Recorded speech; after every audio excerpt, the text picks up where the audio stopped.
Bonjour à tous, bienvenue pour cet atelier numérique training dans le cadre du Social Change 2020. Merci à l'organisation d'avoir mené des actions énormes pour pouvoir faire en sorte que cet événement puisse avoir lieu. Malheureusement de manière virtuelle, mais au moins beaucoup d'événements sont présents et d'ateliers, et donc merci à cette organisation. Merci Jérôme. Juste pour parler un petit peu de numérique training, c'est tout un programme qui a été co-construit par une dizaine d'acteurs nantais. Peut-être que vous connaissez Nego Training pour négocier son salaire, pour un programme qui est dédié aux femmes pour négocier leur salaire. Et c'est un peu la même chose sur numérique training. C'est un programme qui a été donc co-construit par plusieurs acteurs nantais. Donc nous serons deux à présenter cet événement cet après-midi. Donc moi je suis Jérôme Lucas, je suis l'un des cofondateurs de la société Digital for Better et je suis également membre du collectif et de l'association Nantes Numérique Responsable, également membre de ADN Ouest et de la communauté numérique responsable, ainsi que également membre de l'association Femmes Digitales de l'Ouest. Et donc je suis Romain Petiot, je suis fondateur d'I Have a Green, une agence web responsable. Je suis coprésident de Nantes Numérique Responsable et je fais partie du conseil scientifique de l'Institut Numérique Responsable. Voilà, donc plusieurs choses. Alors pour cet atelier, nous allons aborder trois grandes thématiques. La première autour de la durabilité et la soutenabilité. Une dimension écologique autour du numérique responsable par la même occasion. Une deuxième thématique très importante dans le numérique responsable autour de l'inclusion. Puis on terminera par une dimension sur l'éthique dans le numérique. Donc, première partie durable. Donc la partie environnementale de l'atelier. Et donc, comme tous les chapitres, ça va commencer par une question. Et je vais vous demander donc quelle est la part d'émissions de gaz à effet de serre liées au numérique dans le monde. Donc, si on prend tout le numérique, si on le confond par rapport au transport aérien, au transport routier, à toutes les usines qu'il y a dans le monde, quelle est la part du gaz à effet de serre lié au numérique? Est-ce que c'est 1%? Est-ce que c'est 2%? Est-ce que c'est 4%? Est-ce que c'est 7%? Je vous laisse 2-3 secondes pour réfléchir et débattre entre vous. Et donc la bonne réponse, c'est 4%. Ce qui est intéressant de voir aussi dans ce chiffre-là, c'est qu'il progresse très très vite. Moi, quand j'ai commencé à m'intéresser au sujet, au numérique responsable, c'était aux alentours de 2%, donc en 2012-2013. Et là, il y a des prédictions qui sont aux alentours de 8% d'ici 2025. Donc si on ne change pas nos habitudes dans le numérique, notre sobriété de faire du numérique, ça va doubler d'ici quelques années. Et pour donner un élément de comparaison, Romain, à ce chiffre-là, 4%, ça représente environ la consommation des gaz à effet de serre de l'aviation civile dans le monde entier, ce qui commence à devenir quelque chose de non négligeable.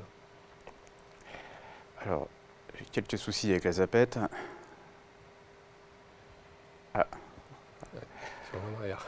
Alors, je pense qu'on va avancer, mais voilà. Ensuite, nous avons ce graphique qui est intéressant, ça représente l'empreinte environnementale du numérique. On voit qu'il y a deux zones, une plutôt orange et une autre plutôt marron. Et donc, on va distinguer deux parties du numérique, la partie liée à la fabrication, donc c'est la partie orange, et la partie utilisation, c'est la partie marronnée. Ce qui est intéressant de voir, c'est que c'est à peu près moitié-moitié sur la phase de fabrication du matériel, donc l'impact, la pollution générée par la fabrication du matériel, et l'autre partie sur la phase d'utilisation. Donc vous avez certainement l'habitude d'envisager la pollution sur l'impact environnemental lié à la consommation d'électricité. On a souvent parlé des data centers, ça a été pointé du doigt pendant très longtemps, mais c'est pas, effectivement il y a un impact lié à ça, mais ce n'est pas la principale raison de l'impact environnemental. On voit qu'il y a une part très importante liée à la fabrication du matériel, et c'est une part qu'on va évoquer lors de cet atelier. Alors, les smartphones, à partir du principe que tout le monde a un smartphone, mais voilà, à quand remonte l'achat de votre dernier smartphone? Est-ce que c'est il y a 6 mois, 1 an et demi, 2 ans, 3 ans, plus peut-être même? Voilà, posez-vous la question. Et les chiffres plusieurs chiffres nous apprennent. Donc il y a à peu près 10 milliards de smartphones vendus dans le monde. Je vous rappelle qu'on est un peu plus de 7 milliards sur cette planète. On n'est pas tous utilisateurs du numérique, loin de là. Et il y a un chiffre dans la petite bulle rouge. En 2018, il y a plus de smartphones il y a 7,5 milliards de smartphones actifs, alors qu'on est 7,4 milliards sur cette planète. Donc c'est assez hallucinant. Il y a beaucoup plus de smartphones que d'utilisateurs. Ah oui, la tête du petit bonhomme, bien sûr. Et ça, voilà, ça nous explique comment est fabriqué notre smartphone, comment est-ce que c'est constitué. Donc il y a plusieurs métaux que l'on connaît, il y a l'or, l'argent, le cuivre, l'étain. Ça, c'est des choses. Et après, il y a des choses un peu plus rares. Il y a même des terres rares, qu'on appelle ça. C'est une notion qu'on va... Je pense que ça va faire de plus en plus de bruit dans les années à venir. Et alors les terres rares, elles sont pas rares parce qu'il y en a peu partout sur la planète, il y en a même en France, mais elles sont rares, c'est une question de densité. Il y a une comparaison qui a été faite avec la miche de pain, par exemple. Pour fabriquer du pain, vous le savez certainement, il faut donc de l'eau, de la farine, de la levure et du sel. Donc on pétrit tout ça, on met au four. Et donc l'analogie avec les terres rares, ce serait le fait d'essayer de retrouver chaque cristaux de sel dans la miche de pain. Donc vous voyez, c'est vraiment une question de densité, et c'est cette notion-là, les terres rares. Mais sinon, on en trouve partout sur la planète. Et donc, l'extraction est extrêmement complexe. Faut énormément d'eau, de produits chimiques pour pouvoir essayer de récupérer ces petits bouts de terres rares.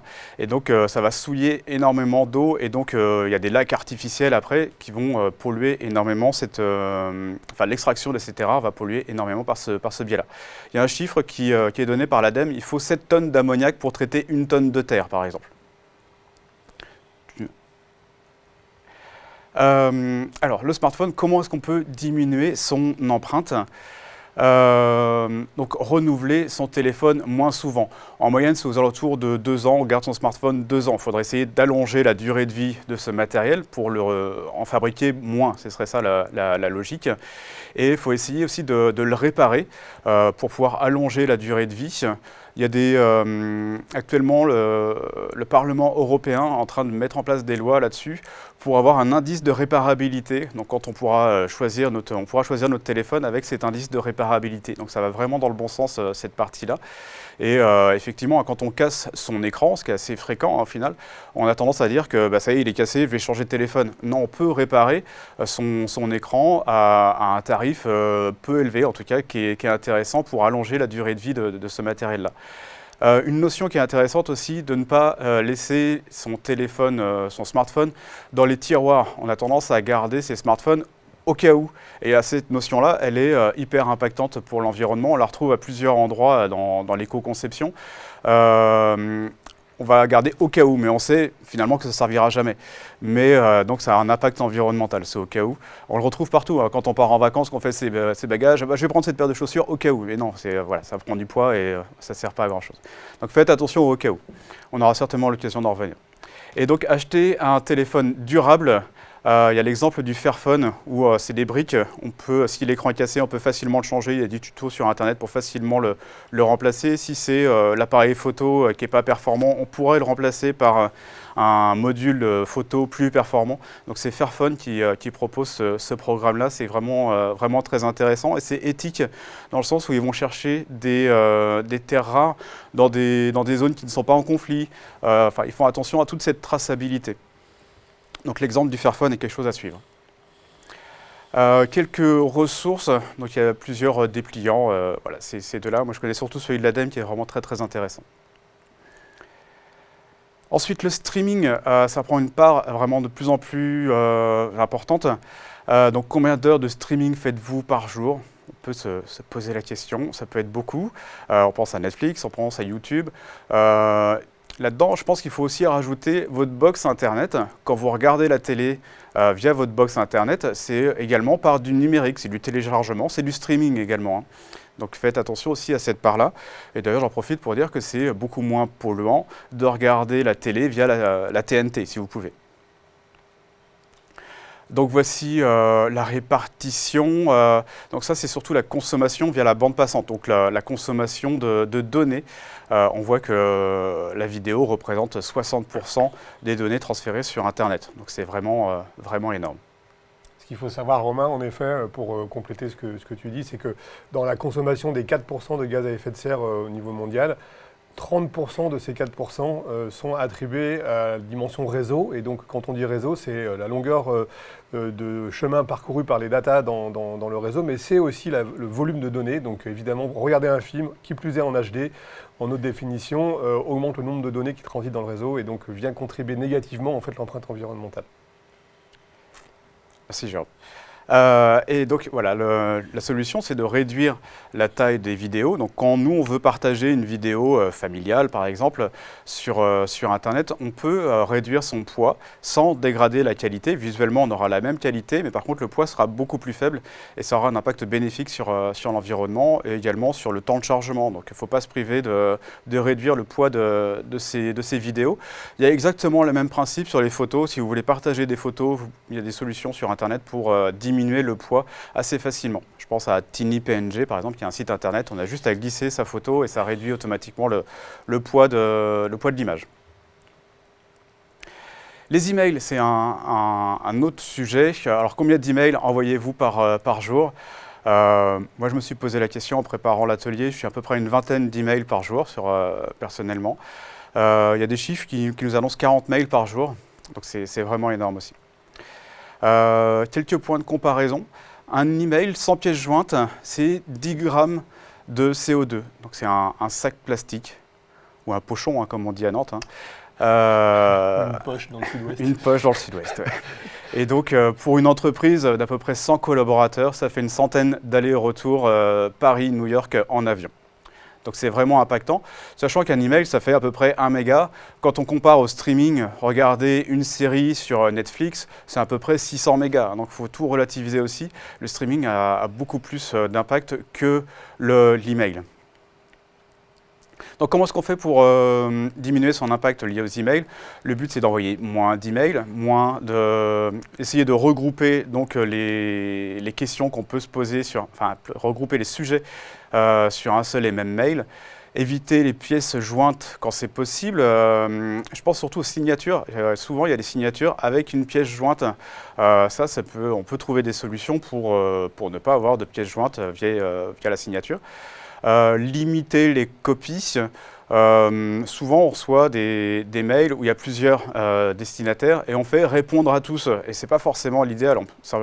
La plupart du temps, on peut faire simplement répondre à l'expéditeur et ça peut largement suffire. Et ça limite le nombre d'envois de mails. Et faire le ménage dans vos abonnements, donc dans toutes les newsletters, celles qui ne vous servent plus à rien, essayez de vous désinscrire. C'est ça le sujet. Les outils collaboratifs versus les mails, que privilégier? Ce n'est pas forcément une question facile, c'est vraiment une question liée à l'usage. Et donc, il faut vraiment questionner quel est mon besoin? Quels sont les besoins de mes collaborateurs? Et c'est vraiment ça, challenger le besoin, c'est vraiment la première solution. C'est vrai pour donc les solutions de partage, de mail, etc.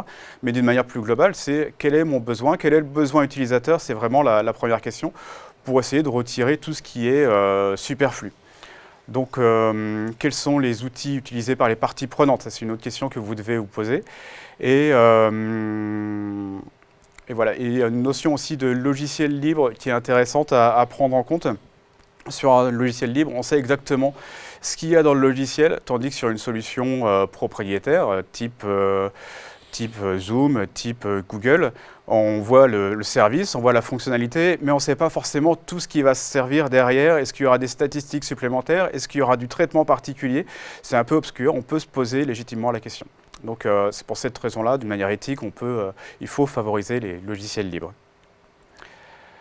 Sur la visio, il y a GreenSpector qui nous propose ce diagramme qui nous permet de choisir un peu plus en conscience nos outils de visioconférence. C'est assez intéressant et je vous laisserai regarder. On vous laissera le document sur Internet, sur les réseaux sociaux et je crois qu'il y a une plateforme aussi dédiée à l'événement, donc vous pourrez revoir les slides.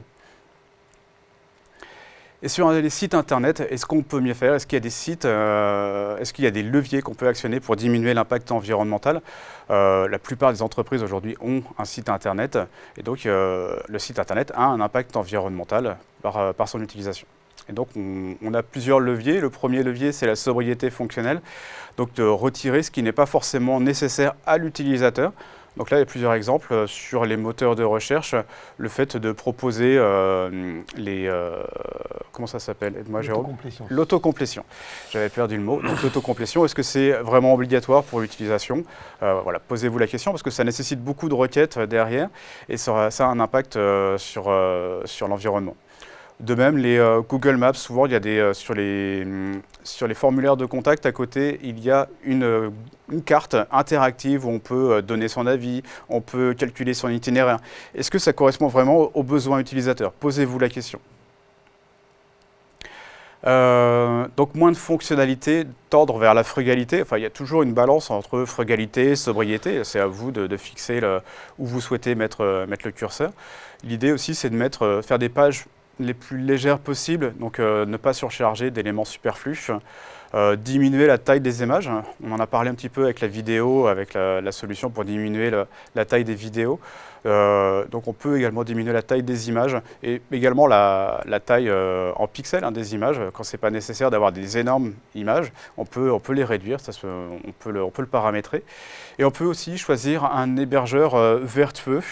Donc il y en a plusieurs. Il y en a un, moi, que j'aime beaucoup, c'est Infomaniac, qui est en Suisse et il travaille sur ce sujet-là depuis plus de 15 ans. Et donc ils ont passé des vraies certifications démontrant qu'ils ont cette envie d'être vertueux dans leur manière d'héberger. Un autre outil de l'Institut numérique responsable qui permet de calculer son impact environnemental à titre pour une personne. Donc il y a plusieurs questions qui vous sont posées. Ça vous donne quel est votre impact environnemental et ça en déduit donc quels sont les leviers sur lesquels vous pouvez agir pour diminuer votre impact environnemental.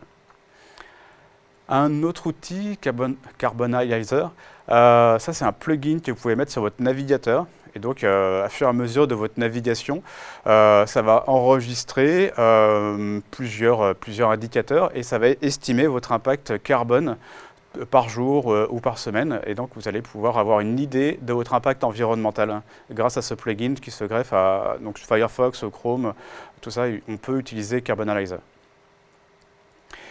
EcoIndex, c'est un autre outil pour estimer l'impact environnemental de notre site web ou des sites web concurrents. Et ça nous donne une performance environnementale sous la forme d'une lettre, un peu comme l'indice énergétique de notre frigo. Donc c'est assez visuel et c'est vraiment une estimation. Ce n'est pas une mesure, c'est vraiment une estimation de votre impact environnemental. Ça permet de vous situer par rapport à vos concurrents aussi, c'est intéressant. Différentes ressources, alors je ne vais peut-être pas tous les citer, mais il y a The Shift Project qui propose des études hyper abouties et qui font sens dans l'industrie. Donc n'hésitez pas à aller les voir parce qu'ils font des formules, donc il y a l'étude complète et il y a une étude après pour les décideurs où c'est hyper simplifié et accessible à tous. L'Institut numérique responsable qui œuvre beaucoup, donc d'une manière nationale pour sur tous les sujets qu'on aborde, sur l'environnement, sur l'éthique, sur l'inclusion. Donc voilà. Le Green Code Lab, c'est une association qui est en train de s'arrêter pour laisser la place à Nantes Numérique Responsable. Donc Green Code Lab, c'était la partie environnementale et donc on a eu l'envie d'élargir les problématiques et donc on a mis en place Nantes Numérique Responsable. Donc, vers un numérique plus durable. Ça, voilà. Et donc maintenant, Jérôme, c'est à ton tour pour l'inclusif. Je vais prendre la parole sur le domaine inclusif. Alors, un numérique plus inclusif, qu'est-ce que cela veut dire? Un numérique plus inclusif, c'est rendre le numérique accessible au plus grand nombre, rendre également les métiers du numérique accessibles au plus grand nombre. Pour commencer, si je vous posais une question, d'après vous, en 2018, quel est le pourcentage de femmes en France travaillant dans le secteur du numérique? Alors, je vais vous laisser quelques secondes pour réfléchir et y répondre.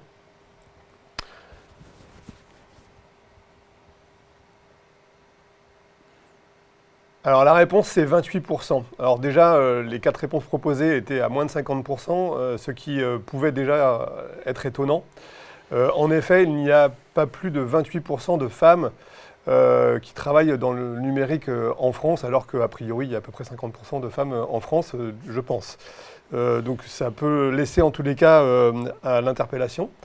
Le numérique est un secteur de plus en plus masculin. En fait, si on regarde à l'échelle nationale, sur la dernière année, nous avons diminué de 2% la représentation des femmes en France, alors qu'à l'inverse, à l'échelle européenne, une croissance de 23% des femmes dans le numérique. Si on regarde sur quelques études, et notamment d'ailleurs je vous invite à écouter ce podcast de France Inter en fait, sur la dimension des femmes dans le numérique, et en particulier du sexisme qui peut être présent dans le numérique. Une première chose déjà, c'est qu'en fait, il faut, au-delà des chiffres que je viens de mentionner, dans les écoles d'ingénieurs informatiques en France, il n'y a seulement que 6% de jeunes filles qui sont dans les promos d'étudiants de l'informatique, ce qui vient en fait nous poser des questions. Et derrière ça, en fait, une forme de sexisme, et plus que de sexisme, en fait, c'est de cliché. La figure du geek. Si on pose la question à une jeune demoiselle qui se trouve au collège aujourd'hui, si ça pourrait l'intéresser d'aller dans les métiers du numérique, bon, déjà, potentiellement, c'est pas ce que c'est, probablement. Mais très vite, en fait, probablement qu'une jeune fille dans le numérique fait l'analogie en fait, avec les jeux vidéo et les garçons qui font des jeux vidéo. C'est un raccourci qui peut être assez rapidement effectué, et donc c'est plutôt apparenté à un univers pour les garçons.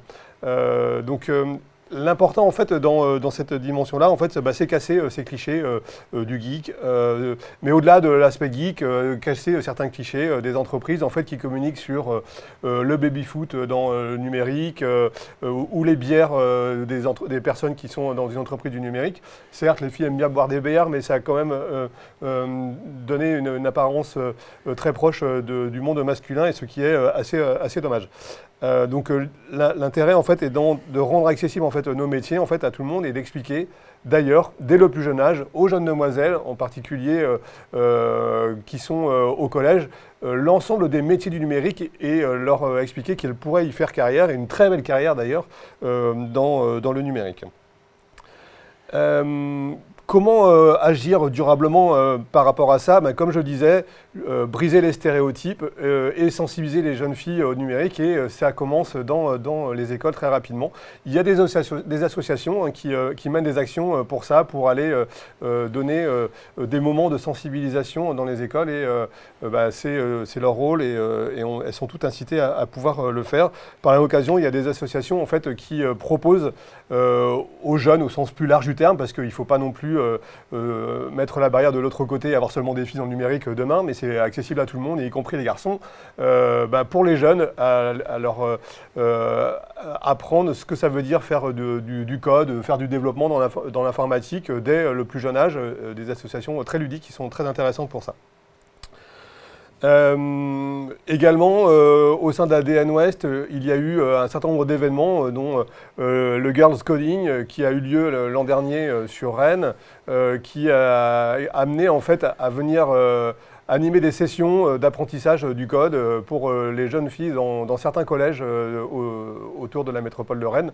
Voilà, il y a pas mal d'initiatives en fait, qui sont menées avec d'autres associations également sur le secteur. Ouais. Ce qui est intéressant d'évoquer aussi, c'est à savoir que le métier de développeur, développeuse de programmation, au départ, c'était un métier vraiment féminin. Je pense à Margaret Hamilton, par exemple. C'est elle qui a fait le programme pour permettre, pour la NASA, pour permettre l'atterrissage du module lunaire sur la Lune. Donc c'était un métier vraiment féminin, et à fur et à mesure, ça s'est masculinisé. Je ne sais pas si c'est le bon mot, mais voilà. Et en tout cas, il y avait, donc techniquement, il n'y a aucun sujet à savoir si c'est masculin ou féminin. Absolument. Alors quand on parle inclusion, de fait, en fait, on parle fracture numérique. Ça concerne 20% de la population aujourd'hui qui souffrent en fait de ce que l'on appelle l'illectronisme. Donc ça veut dire en fait un manque cruel de compétences liées à l'usage de l'outil numérique. En complément de cet élément, ça représente 13 millions de personnes qui sont complètement éloignées du numérique, mais au-delà de ça, c'est une enquête INSEE qui a été effectuée l'an dernier, en 2019, environ 4 personnes sur 10, donc 40% des Français se sentent en difficulté face à l'outil numérique. Donc c'est pas qu'ils ne seraient pas capables, mais pour certains d'entre eux, en fait, ils ont peur d'utiliser l'outil. Donc peur que quand je clique sur un bouton, l'écran il se casse. Et donc 40%, ça commence à devenir paradoxalement en fait énorme, quand bien même, comme le disait tout à l'heure Romain, quasiment tout le monde aujourd'hui est équipé d'un smartphone. En réalité, il y a beaucoup de smartphones, il y a plus d'ailleurs de smartphones, comme le disait Romain, que de personnes sur la planète. Et en réalité, il y a seulement 75%, alors seulement c'est péjoratif peut-être, mais 75% des gens en France, des adultes en France, qui sont équipés d'un smartphone. Ce qui veut dire que 25% d'entre eux n'en sont pas. Et donc derrière ça, qu'est-ce que ça veut dire? Ça veut dire que les entreprises qui sont amenées à développer des services qui sont uniquement disponibles sur un outil numérique, une application mobile, ça veut dire qu'en fait 25% de la population française ne pourra pas utiliser ce service-là. Donc à ce moment-là, en fait, on contribue à la fracture du numérique en raison de la dimension sociale qui va avec. Autour de cette sensibilisation, il y a quelques associations en fait, qui mènent et qui œuvrent à la fois à l'inclusion. Donc, Innovavenir, par exemple, en fait, est une association qui propose des programmes pour les jeunes à l'apprentissage du numérique. Ping est une association qui qui propose des ateliers en fait, de découverte de différentes facettes autour du numérique. Et Emmaüs Connect, c'est également une association qui propose différentes formes d'apprentissage autour du numérique pour les personnes qui en sont éloignées. Alors sur la dimension inclusion, il y a une autre facette, ce qu'on appelle l'accessibilité. 20% de la population française souffre de handicap. Alors, souffrir d'un handicap, on pense très rapidement aux handicaps physiques, visuels, mais il faut savoir aussi qu'il y a beaucoup d'autres handicaps. Alors, au-delà d'une personne qui peut être aveugle, il peut y avoir des personnes malvoyantes, mais aussi des personnes qui peuvent souffrir de daltonisme ou des personnes âgées qui souffrent de DMLA. Et en fait, toutes ces populations en fait, fait face à des difficultés quant à l'usage de l'outil numérique, quand elle est amenée à utiliser un service public, par exemple, qui est uniquement disponible sur le web. Donc l'enjeu en fait est de faire en sorte que les sites qui sont développés soient accessibles au plus grand nombre, y compris ceux qui peuvent être amenés à avoir des difficultés d'utilisation pour différentes raisons. Pour ça, il y a des référentiels qui existent. Donc, il y a un référentiel international qui a été simplifié ou traduit pour des règles françaises, la RG2A, qui émet un certain nombre de contraintes ou en tous les cas d'exigences pour rendre un site qui soit plus perceptible, donc compréhensible, utilisable également dans différentes configurations, si j'ai un clavier ou si je ne peux pas utiliser une souris par exemple, et également robuste, qu'elle puisse répondre à n'importe quel type de problématique. Par exemple, il faut savoir que des personnes qui sont aveugles peuvent être amenées à utiliser en fait, des lecteurs vocaux, et donc il faut que le site puisse amener à pouvoir interpréter le lecteur vocal. Il faut savoir par exemple en France que sur les 100 plus gros sites, les 100 sites les plus visités en France, aucun d'entre eux, c'est-à-dire 0 sur 100, ne respecte 80% ou plus des règles de contrainte RG2A. Donc ça montre qu'on a un chemin assez titanesque à parcourir devant nous. Autour de ces problématiques de l'inclusion, j'ai parlé tout à l'heure de différentes associations. Il en existe plusieurs localement, notamment Women in Nantes, les Femmes du Digital de l'Ouest, Estime Numérique, Femmes Ingénieurs également, ADN Ouest et les entreprises pour la cité qui œuvrent toutes de manière collaborative dans certains cas d'animation en fait, pour favoriser la dimension inclusion dans le numérique. Et donc, elle mène des actions, des événements pour à la fois sensibiliser les personnes en fait à se reconvertir vers le métier du numérique, se former vers les métiers du numérique, mais également elle mène des actions pour valoriser en fait les femmes qui œuvrent dans le numérique et mettre en avant en fait ces femmes en fait pour donner envie à d'autres de pouvoir se lancer également dans cet univers finalement passionnant passionnant pour tout le monde. Une troisième facette de notre présentation, la dimension éthique. D'après vous, combien de Français seraient prêts à vendre ou à donner leurs informations de géolocalisation ou bien leurs historiques de recherche à des entreprises ? Est-ce 12%, 25%, 46% ou 59%? Je vous laisse quelques secondes pour y réfléchir. Ça dépend du prix en fait. Ça dépend du prix, c'est une bonne remarque. Mais il n'y a pas le prix ici. Alors la bonne réponse, c'est... pardon, j'ai un petit bug sur mon... Voilà, la bonne réponse, c'est 59%. Alors, ça peut interpeller 59%. Je ne suis pas certain que beaucoup d'entre vous ayez répondu. D'ailleurs, moi-même, je n'avais pas répondu ça, en l'occurrence, quand j'avais eu la question. En fait, en réalité, ça interpelle. C'est-à-dire que ça laisse penser qu'une bonne partie de la population, et d'ailleurs ça peut peut-être faire lien avec le niveau de maturité dont je parlais tout à l'heure, 40% de la population française se sentent en difficulté face à l'outil numérique, peut-être en fait les gens utilisent l'outil numérique sans se rendre compte de la donnée en fait, que l'on laisse à disposition et qui pourrait être exploitée à notre insu sur le numérique. Donc, 60% en fait, de la population peut-être ne prend pas conscience de ces dimensions-là. Alors après, dans la dimension éthique, par rapport à ce point-là, c'est questionnant. C'est-à-dire, est-ce que c'est bien, est-ce que c'est pas bien, est-ce dangereux, est-ce pas dangereux quelque part, on ne le sait pas. En tous les cas, ce qui est important, c'est que chacun porte une certaine vigilance en fait, aux données qu'il laisse à disposition dans le numérique de manière générale. Il faut savoir par exemple que un Google, quand vous utilisez votre outil Gmail, est en capacité de pouvoir lire vos mails et interpréter. Et d'ailleurs, à une certaine époque, en fait, il faisait des publicités sur votre Gmail qui étaient liées en fait, aux mots qui étaient écrits dans vos mails. Donc, ça peut laisser quelque part, en tous les cas, à réfléchir sur ces dimensions-là. Néanmoins, pour protéger, notamment en France, mais aussi au niveau international, avec la RGPD, un certain nombre de règles en fait, obligent les entreprises à prêter attention en fait, à la manière dont ils utilisent les données qu'ils obtiennent sur nous tous. Également la CNIL qui contrôle ces éléments-là. On a beaucoup parlé ces dernières semaines de l'application Tous Covid. Beaucoup de personnes en fait avaient quelques réticences, on va dire, à utiliser l'outil par manque de confiance quant à la donnée en fait qui était laissée par chacun d'entre nous au travers de l'application. Et donc le gouvernement en fait a dû en fait entre guillemets montrer patte blanche et faire valider à chaque publication de nouvelles versions de l'application sa garantie de confidentialité des données grâce à l'organisme de la CNIL notamment.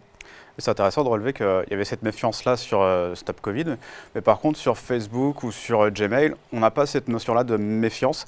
Alors, je n'ai pas la réponse, je ne sais pas pourquoi, mais en tout cas, c'est intéressant de relever à ce moment-là. Absolument. Donc peut-être que c'est lié à nos données de santé, parce que on aimerait qu'elles soient plus confidentielles. C'est une vraie question. Sur la dimension de l'éthique également, aujourd'hui, on fait face à de plus en plus d'outils et des outils dans le numérique d'intelligence artificielle notamment, qui amènent à pouvoir collecter des volumes titanesques de données nous concernant. Concernant le comportement de nous tous sur le numérique, mais pas que, parce que des caméras vidéo peuvent identifier qu'on est passé à certains endroits. Donc, l'importance, en fait, c'est à la fois de comprendre que ces éléments, ils existent. Comment, en fait, on fait face à cette réalité qui nous fait quelque part progresser d'un point de vue social, parce que disposer d'outils de ce type, ça amène en fait des services dont on ne pouvait pas imaginer la présence par le passé et qui quelque part nous apportent des éléments positifs. Néanmoins, utiliser ces outils de manière responsable pour pouvoir en fait faire en sorte que la donnée en fait qui est collectée sur ces éléments-là en fait ne soit pas détournée dans d'autres contextes d'utilisation. Autour de ça, il y a une autre problématique qui est peut-être plus proche de la dimension environnementale, mais collecter énormément de données sur l'intelligence artificielle, en fait, vient évidemment augmenter la taille des serveurs et donc une dimension environnementale qui peut être impactée par la même occasion. Autre chose, beaucoup de solutions d'intelligence artificielle utilisent le cloud. Et le cloud, en fait, présente des facettes très intéressantes d'un point de vue environnemental parce que ce sont des technologies en fait, qui permettent de limiter notamment le transit des données réseau, puisqu'en fait, elles sont plus proches de chacun d'entre nous, les données. Et donc, on limite en fait, le volume le nombre de kilomètres qui sont parcourus par la data dans le réseau. Néanmoins, on ne maîtrise pas toujours en fait, là où se trouve la donnée dans les services cloud qui nous sont offerts aujourd'hui. Et en particulier, si d'ailleurs on regarde les services cloud, en fait, il n'en existe pas en France, il n'en existe même pas au niveau européen, des services cloud. Et ce qui veut dire que, en termes d'hébergement, ce qui veut dire qu'on pourrait se poser des questions sur ce que l'on appelle la souveraineté de la donnée, et donc la dimension éthique associée en fait, à la donnée et la souveraineté, et donc ce que l'on pourrait en faire, ou ce que d'autres, en dehors de la France et même de l'Europe, pourraient faire de la donnée qu'on laisse dans ces outils. Sur la dimension éthique, une autre facette qui fait débat d'ailleurs en ce moment de manière assez importante, la 5G. Là également, pas nécessairement beaucoup de réponses à vous donner. En tout cas, un vrai débat, une vraie question se pose parce que c'est une démarche en fait qui n'est pas sans impact. Bon, déjà la première chose, on parle aujourd'hui de 5G. Il faut savoir que la Chine, il y a très récemment lancé un satellite qui va être compatible 6G. Donc, si on parle de 5G, ça veut dire que peut-être demain on reparlera de 6G. Alors, est-ce qu'il ne faut pas faire un bond et aller directement vers la 6G? Pourquoi pas? Je ne sais pas. Au-delà de ça, passer à la 5G n'est pas sans impact environnemental, puisque ça amène en fait à devoir développer des antennes supplémentaires ou faire adapter les antennes 4G à la compatibilité 5G. Et au-delà de ça, ça oblige aussi à, comme tout à l'heure le disait Romain, à ce qu'on change notre smartphone pour le rendre compatible 5G. Et comme le disait Romain, aujourd'hui, on change notre smartphone tous les 2 ans, ce qui n'est pas suffisant pour pouvoir amortir en fait, le coût de la fabrication d'un smartphone. Donc, quelque part, on chercherait à allonger la durée de vie des smartphones et en fait la 5G va nous obliger en fait à raccourcir la durée de vie du smartphone, donc ce qui laisse aussi interrogatif par rapport à cette question. Et puis après, le dernier élément, c'est que néanmoins la 5G peut proposer en fait des services à valeur ajoutée pour différents cas d'usage, parce que le haut débit dans certains cas d'usage, pour certains cas bien pratiques, peuvent amener en fait à répondre à des services aujourd'hui qui ne sont pas possibles. Derrière cet élément-là, on parle de ce que l'on appelle la notion d'effet rebond, parce que ouvrir en fait une taille de débit d'un réseau, par exemple, amène plus de puissance, donc plus de puissance, clairement potentiellement plus de consommation, parce qu'aujourd'hui peut-être qu'on n'est pas capable de regarder un film HD sur son smartphone parce qu'on est qu'en 4G, et que demain évidemment on sera capable avec la 5G, et donc de fait on va augmenter en fait le volume de data qui vont transiter dans les réseaux, donc de fait il y aura un impact environnemental. les sites web seront de plus en plus énergivores, puisqu'en fait, ils amèneront en fait, à utiliser des vidéos, des images haute définition, etc. Et évidemment, de fait, ça impactera le volume de stockage dans les espaces cloud qui vont augmenter. Ce qui veut dire que la 5G peut avoir des vrais effets bénéfiques pour le bien de la société, pour le service, mais peut aussi avoir des effets très néfastes en termes écologiques, liés en fait notamment à l'usage qu'on va tous en faire. Donc la question, elle est très intéressante. Doit-on y aller ou pas? En fait, il faut vraiment y aller de manière raisonnée et pour répondre à des services bien précis, certainement.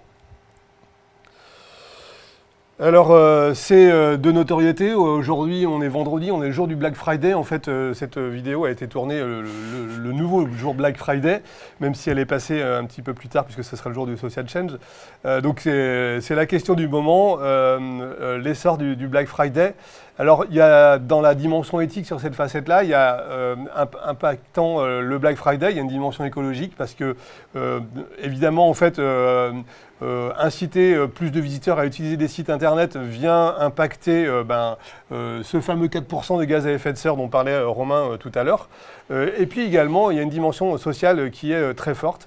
Il faut savoir que des chiffres évoquent qu'un emploi Amazon créé, c'est 5 emplois dans les commerces de centre-ville supprimés.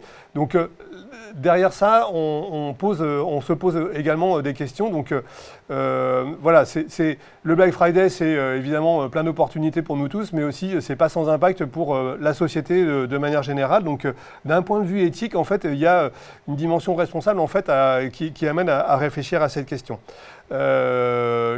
Certaines marques se sont engagées, pas nécessairement contre le Black Friday, mais en tous les cas pour ne pas valoriser le Black Friday. Et donc n'y participent pas d'ailleurs, elles l'assument pleinement. D'autres initiatives d'ailleurs sont lancées pour pouvoir amener d'autres événements contre le Black Friday, de type Green Friday par exemple. Derrière cette question, en fait, c'est en fait surtout la solution qu'on peut se poser, c'est comment je dois me comporter face à cette dimension-là. Donc chercher en fait à trouver des solutions alternatives. Quand je vais commander par exemple un produit sur Internet, par exemple faire en sorte que le produit soit, on va dire, produit en France ou avec des délais de des distances de livraison qui soient limitées plutôt que de le faire importer de l'autre côté de la planète. Éviter également face à cette dimension-là, parce que dans une période comme le Black Friday, on est submergé de publicité de toutes parts.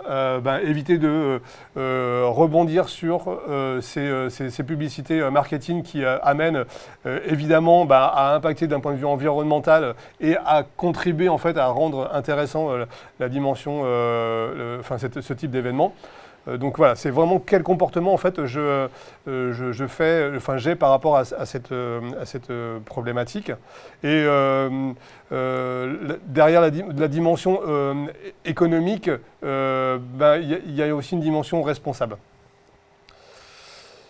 Alors, différents collectifs en fait amènent à nous sensibiliser en fait sur ces questions-là. Donc, notamment un collectif qui s'appelle les designers éthiques en fait, qui amène en fait à se poser des questions sur la démarche en fait éthique que l'on a dans les parcours utilisateurs sur les différents services numériques qui sont mis à disposition. Et puis également d'autres collectifs et d'autres organismes, au sens un peu plus large du terme, en fait, amènent à proposer en fait, des dispositifs pour pouvoir se poser les bonnes questions et pour pouvoir sensibiliser le plus grand nombre en fait, à adopter cette démarche responsable, éthique autour du numérique. Voilà, je crois qu'on a fini. Je viens de terminer le troisième point, Romain. Êtes-vous prêt à vous lancer dans cette démarche de sobriété numérique ? Quelles actions souhaitez-vous mettre en place à l'issue de cet atelier-là? L'idée étant, notre enjeu avec Romain sur cet atelier, c'est de vous faire prendre conscience que chacun d'entre nous peut, voire doit, contribuer en fait à sa manière, à son humble niveau, à adopter une démarche responsable face à l'outil numérique. Et en adoptant une démarche responsable, en fait, on viendra contribuer positivement au numérique pour nous servir de manière positive également. Oui, tout à fait, ça fait partie du cheminement. En fait, je pense qu'on ne peut pas tout mettre en place tout d'un seul coup, tout ce qu'on vient d'évoquer, mais commencer étape par étape. Si c'est par exemple les mails qui vous parlent le plus, commencez par ça. Et puis après, à fur et à mesure de votre cheminement, vous allez pouvoir mettre en place de plus en plus de leviers. Exactement. Et donc, la première étape, vous pourriez aller, par exemple, signer la charte du numérique responsable que l'Institut numérique responsable met à disposition sur son site internet. Elle est accessible à tout le monde peut la signer. C'est un engagement, chacun d'entre nous en fait, s'engage en fait, à adopter cette démarche numérique responsable et ça, vous pourrez l'accrocher dans votre bureau pour pouvoir en être fier et puis vous lancer dans la démarche. Ce sera une belle étape. Merci à tous, en espérant que cet atelier vous a plu, que vous y avez appris des choses. Oui, merci beaucoup Jérôme, merci à l'organisation, Merci Romain. merci à vous et puis soyez responsables. Soyez responsables, au revoir.